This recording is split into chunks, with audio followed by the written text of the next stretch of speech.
মাঝে মাঝে মনে হয় মেয়ে হয়েই কেন জন্ম নিলাম, আল্লাহ কেন মেয়ে বানিয়ে এই দুনিয়াতে পাঠালো। আবার এটাও মনে হয় যে ছেলেরাও তো অনেক কষ্ট করে। আসসালামু আলাইকুম প্রিয় ভাই বোন ও বন্ধুরা, আশা করি সবাই ভালো আছেন। আপনাদের দোয়া ও ভালোবাসায় আমিও ভালো আছি আলহামদুলিল্লাহ। দেখতে দেখতে একটা বছর কেটে গেল, চলে আসছে পবিত্র মাহে রমজানের মাস। সবাই বলে রমজান মাসে খাওয়া হয় বেশি, খরচও হয় বেশি। আর আমি বলি কি, রমজান মাসে শুধু খাওয়া খরচ নয়, আল্লাহর ইবাদতও করা হয় বেশি। ইবাদত কিভাবে বেশি হয়? 5 ওয়াক্ত নামাজ, তারাবির নামাজ, আরো কত নফল নামাজ আমরা পড়ি রমজান মাসে। রমজানের এই 30 দিনে আমরা অনেকেই কোরআন শরীফ 1 খতম দেই, আবার অনেকেই বা 2 খতম দিই। আর পুরো 1 বছরেও মনে হয় রমজান মাসের মতো নামাজ আদায় করা হয় না। আর কোরআন শরীফ তো কেউ কেউ আছে নামে ঘরের ভিতর রেখে দেয়, সারা বছরে ভুলেও হাত দেয় না। আবার কেউ কেউ হয়তোবা ফজরের নামাজ পড়ে 2-1 পাতা পড়ে, তাও সারা বছরে একটা খতম উঠাতে পারে না বা উঠায় না। আমার কথায় কোনো আপুরা রাগ করবেন না, অবশ্যই কমেন্টে বলবেন আমার কথাগুলো ঠিক আছে কি। আমরা সবাই এটা হিসাব করি যে রমজান মাসে খাওয়া হয় বেশি, খরচ হয় বেশি,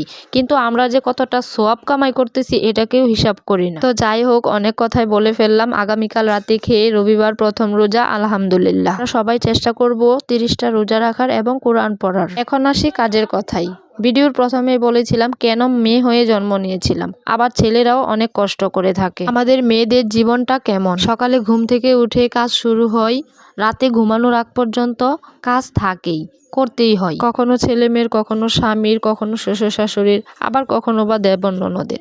সবার পছন্দের নাস্তা বানিয়ে দিয়ে নিজের টায়ার বানাতে মন চায়, খিদাটাই মরে যায়। আবার শুরু হয়ে যায় দুপুরের রান্নাবান্নার কাজ। আর আপনার রান্নার মধ্যে দোষ থাকে, আপনি যত ভালো করেই রান্না করেন না কেন, যার যেমন যত্নই নেন না কেন, আপনার দোষ থাকবেই। আপনি সারাদিন যতই কষ্ট করেন না কেন, কারো মন পাবেন না। সবাই আপনার দোষটাই দেখবে আর খুঁজে খুঁজে বের করবে, কিন্তু কেউ আপনার গুণটা দেখবে না, দেখতে বা বুঝতে চাইবেও না। কারণ আপনি পরের বাড়ির মেয়ে, তাদের বাড়ির বউ।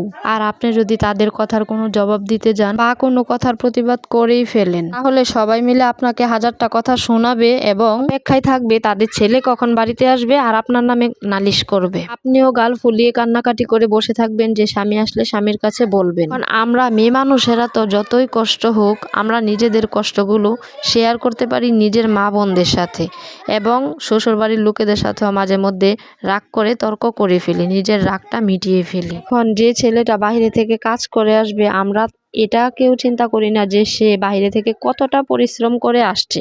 আমরা সবাই অপেক্ষায় থাকি যে তার কাছে কখন নালিশ করব। ছেলেরা দেখেন, না পারে বউকে কিছু বলতে, না পারে মাকে কিছু বলতে। তাদের মনের ভিতরে যে কতটা কষ্ট এবং তারা যে বাইরে থেকে কতটা পরিমাণ কষ্ট করে আসে, এটা কারো কাছে বলতেও পারে না, কেউ বুঝতেও চায় না। তাই বলি, ছেলেদের বিয়ের পর ছেলের মারা কিন্তু তাদেরকে শান্তি দেয় না, কারণ তারা